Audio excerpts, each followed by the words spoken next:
ಮೊನ್ನೆ 1ನೇ ತಾರೀಕು ಸಾಯಂಕಾಲ ಸುಹಾಸ್ ಶೆಟ್ಟಿಯವರ ಕೊಲೆ ಆದ ಸ್ಥಳ ನನ್ನ ಬಜ್ಪೆ, ನನ್ನ ಮತಕ್ಷೇತ್ರ. ಸುಮಾರು 7:30 ಗಂಟೆಯ ಒಳಗೆ ಈ ಒಂದು ಅಮಾನುಷವಾದಂಥ ಘಟನೆ ಬಜ್ಪೆಯ ಕಿನ್ನಿಪದವು ಎಂಬಂತಹ ಜಾಗದಲ್ಲಿ ನಡೆದಿದೆ. ಸೋಷಿಯಲ್ ಮೀಡಿಯಾದಲ್ಲಿ ಬಂದಂತಹ ಕೆಲವು ವಿಡಿಯೋಗಳಿರಬಹುದು ಅಥವಾ ಸಿಸಿ ಫುಟೇಜಲ್ಲಿ ಸಿಕ್ಕಂತಹ ಕೆಲವು ವಿಡಿಯೋಗಳಲ್ಲಿ ಸುಹಾಸ್ ಶೆಟ್ಟಿ ಕಾರಲ್ಲಿ ಬರುವಾಗ ಒಂದು ಸ್ವಿಫ್ಟ್ ಗಾಡಿಯಲ್ಲಿ ಗುದ್ದಿ ಇನ್ನೊಂದು ಪಿಕಪ್ ಗಾಡಿಯನ್ನು ಅಡ್ಡ ಹಾಕಿ 4 ಜನ ಕತ್ತಿಯಿಂದ ಅಮಾನುಷವಾಗಿ ಕಡಿಯುವಂತಹ ದೃಶ್ಯವನ್ನು ನಾವೆಲ್ಲ ಕಂಡಿದ್ದೇವೆ, ನೀವು ಕಂಡಿದ್ದೀರಿ. ಆ ಸಂದರ್ಭದಲ್ಲಿ ಒಂದು ಕೋಟೆ ನಿರ್ಮಾಣ ಮಾಡಿದ ರೀತಿಯಲ್ಲಿ ಸುಮಾರು 20ರಿಂದ 25 ಜನ ವ್ಯವಸ್ಥಿತವಾಗಿ 4 ಜನರನ್ನು ನಡುವಿನಲ್ಲಿ ಆಟ ಆಡಲಿಕ್ಕೆ ಬಿಟ್ಟಾಗಿ ಕಡಿಯಲಿಕ್ಕೆ ಬಿಟ್ಟು ಒಂದು ಕೋಟೆಯನ್ನು ನಿರ್ಮಿಸಿ ಬೇರೆ ಯಾರೇ ಅಲ್ಲಿಗೆ ಬರದೇ ರೀತಿಯಲ್ಲಿ ರಕ್ಷಣೆ ಕೊಡುವಂತಹದ್ದು ಸಹ ನಮ್ಮ ವಿಡಿಯೋದಲ್ಲಿ ಬೇರೆ ಬೇರೆ ಮಾಧ್ಯಮದಲ್ಲಿ ನಾವು ನೋಡಿದ್ದೇವೆ. ಈಗಾಗಲೇ ಸುಹಾಸ್ ಶೆಟ್ಟಿ ರಕ್ತದ ಮಡುವಿನಲ್ಲಿ ಬಿದ್ದಿರ್ತಾನೆ. ಕೊಲೆ ಮಾಡಿದವರು ಕಾರಲ್ಲಿ ಬಹಳ ವ್ಯವಸ್ಥಿತ ರೀತಿಯಲ್ಲಿ ಅಲ್ಲಿಂದ ಪಾರಾಗಲಿಕ್ಕೆ ಈ ಬೇಲಿ ಹಾಕಿದಂತ 20 ಜನರು ಸಹ ಸಹಕಾರವನ್ನು ಮಾಡ್ತಾರೆ. ಒಂದು ಮುಸುಕುದಾರಿ ಮಹಿಳೆಯು ಬಂದು ಕಾರ್ನಲ್ಲಿ ಕೂರಿ ಅಂತ ದೂಡಿ ಕೂರಿಸಿ ಅವರನ್ನೆಲ್ಲ ವ್ಯವಸ್ಥಿತ ರೀತಿಯಲ್ಲಿ ಅಲ್ಲಿಂದ ಹತ್ತಿರಕ್ಕೆ ಪಾರು ಮಾಡ್ತಾರೆ.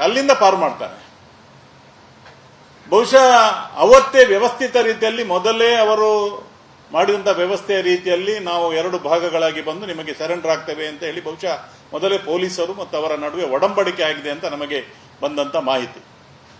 ಇವರು ಯಾರನ್ನೂ ಹಿಡಿಯಲಿಲ್ಲ, ಅವರು ಎಲ್ಲೂ ಓಡಲಿಲ್ಲ.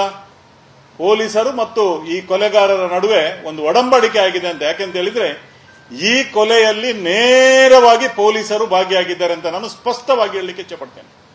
ನೇರವಾಗಿ ಇದು ಜಿಲ್ಲೆಯ ಕಮಿಷನರನ್ನು ಹಿಡಿದು ಎಲ್ಲ ರೀತಿಯಿಂದ ಎಲ್ಲರ ಸಹಕಾರ ಇದ್ದದ್ದರಿಂದಲೇ ಸುಹಾಸ್ ಶೆಟ್ಟಿಯ ಕೊಲೆ ಅವತ್ತು ಆಗಿದೆ. ಸುಹಾಸ್ ಶೆಟ್ಟಿಯ ಕಾರು ಸರ್ವಿಸ್ಗೆ ಇಡ್ತಾನೆ. ಅವತ್ತೇ ಸರ್ವಿಸ್ಗೆ ಇಡುವಲ್ಲಿ ಆ ಸರ್ವಿಸ್ ಸ್ಟೇಷನ್ಗೆ ಇಬ್ಬರು ಕೊಲೆಗಾರರ ಪೈಕಿ ಇಬ್ಬರಲ್ಲಿ ಹೋಗ್ತಾರೆ. ಅಲ್ಲಿ ಹೋಗಿ ನೋಡಿ ಬರ್ತಾರೆ. ಸಿಸಿಟಿವಿ ಫುಟೇಜ್ ತೆಗೆದು ನೋಡಿ ಸರ್ವಿಸ್ ಸ್ಟೇಷನ್ ಇತ್ತು. ಎಲ್ಲ ವ್ಯವಸ್ಥಿತ ರೀತಿಯಲ್ಲಿ. ಅದಕ್ಕೆ 2 ದಿನದ ಮೊದಲು ಅವನ ನಿಜವಾಗಿ ಗಾಡಿಯಲ್ಲಿ ಯಾರು ವೆಪನ್ಸ್ ಇಡಬಾರದು, ಆದ್ರೆ ಆತ್ಮರಕ್ಷಣೆಗೆ ಅಂತ ಏನೊಂದು ವೆಪನ್ಸ್ ಇಟ್ಟದ್ದನ್ನು ಸಹ ಪೊಲೀಸರು ಬಂದು ಅದನ್ನು ಕ್ಲಿಯರ್ ಮಾಡಿಸಿಕೊಡ್ತಾರೆ 2 ದಿನದ ಮುಂದೆ. ಇವತ್ತು ಪೊಲೀಸರು ಸಂಪೂರ್ಣವಾಗಿ ಈ ಕೊಲೆಗಾರರಿಗೆ ಸಹಕಾರ ಕೊಟ್ಟದ್ದರಿಂದಲೇ ಮತ್ತು ಅವನ ಮಾಹಿತಿಯನ್ನು ಕೊಟ್ಟಂದಲೇ ಈ ಕೊಲೆ ಆಗಿದೆ ಅಂತ ನನ್ನ ಅಭಿಪ್ರಾಯ ಮತ್ತು ನಂದೊಬ್ಬನಲ್ಲ ಎಲ್ಲರ ಅಭಿಪ್ರಾಯ. ಹಾಗಾಗಿ ಪೊಲೀಸರು ಮತ್ತು ಕೊಲೆ ಕಡುಕರು ಸೇರಿಕೊಂಡು ಈ ಸುಹಾಸ್ ಶೆಟ್ಟಿಯ ಕೊಲೆಯನ್ನ ಮಾಡಿದ್ದಾರೆ. ಇವತ್ತು ಬಂದು ನಾವು 8 ಜನರನ್ನು ಹಿಡಿದಿದ್ದೇವೆ ಅಂತ ಪೊಲೀಸರು ಬಹಳ ಘಂಟಾಘೋಷವಾಗಿ ಎದೆ ತಟ್ಟಿ ಹೇಳ್ತಾ ಇದ್ದಾರೆ. ಇವರು ಯಾರನ್ನು ಹಿಡಿಯಲಿಲ್ಲ. ವ್ಯವಸ್ಥಿತ ರೀತಿಯಲ್ಲಿ ಆದಂತ ಮಾತುಕತೆಯ ವೇಳೆ ಏನಾಗಿದೆ, ಇವರ ವಹಿವಾಟು ಏನು ನಡೆದಿದೆ, ವಹಿವಾಟಿನ ಪ್ರಕಾರ ಅವರು ಸರೆಂಡರ್ ಆಗಿದ್ದಾರೆ.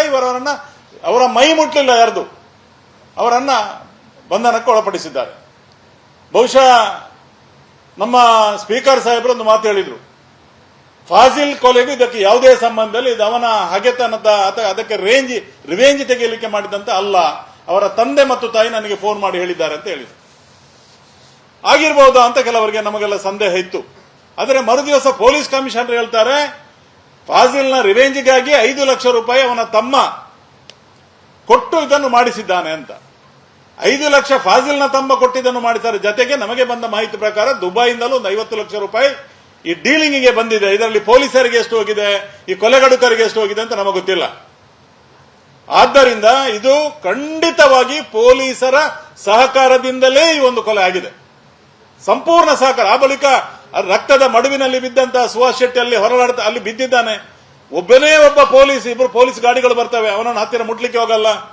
ಯಾರೋ ಪಾಪ ಸ್ಥಳೀಯ ಯುವಕರು ಗಾಡಿಯಲ್ಲಿ ಹಾಕೊಂಡು ಎಜಿ ಹಾಸ್ಪಿಟಲ್ಗೆ ತರ್ತಾರೆ. ಪೊಲೀಸರು ಯಾವುದೇ ರೀತಿ ಅದಕ್ಕೆ ಆ ಒಂದು ಬಿದ್ದಂತ ಒಂದು ಜೀವಕ್ಕೆ ರಕ್ಷಣೆ ಕೊಡುವಂತಹದ್ದು, ಬದುಕುತ್ತಾನ ಉಳಿತಾನ ಅಂತ ನೋಡುವಂತ ಪ್ರಯತ್ನವನ್ನು ಸಹ ಮಾಡಲಿಲ್ಲ. ಆದ್ದರಿಂದ ನೇರವಾಗಿ ನಾನು ಆ ಕ್ಷೇತ್ರದ ಒಬ್ಬ ಜನಪ್ರತಿನಿಧಿಗೆ ನಾನು ನೇರವಾಗಿ ಅಪಾದನೆ ಮಾಡ್ತಾ ಇದ್ದೇನೆ.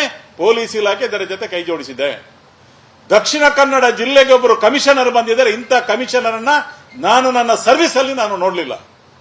ಪ್ರತಿಯೊಂದಕ್ಕೂ ಇವತ್ತು ಏನು ಇಲ್ಲಿಗಲ್ ಆಗಿ ನಡೀತಾ ಇದಕ್ಕೆಲ್ಲ ಕಮಿಷನರ್ ಟು ಒಬ್ಬ PC ವರೆಗೆ ವಹಿವಾಟು ನಡೀತಾ ಇದೆ.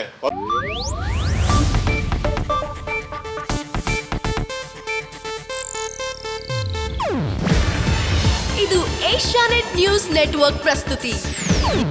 ನೀವು ನೋಡ್ತಿದ್ದೀರಾ ಏಷ್ಯಾನೆಟ್ ಸುವರ್ಣ ನ್ಯೂಸ್.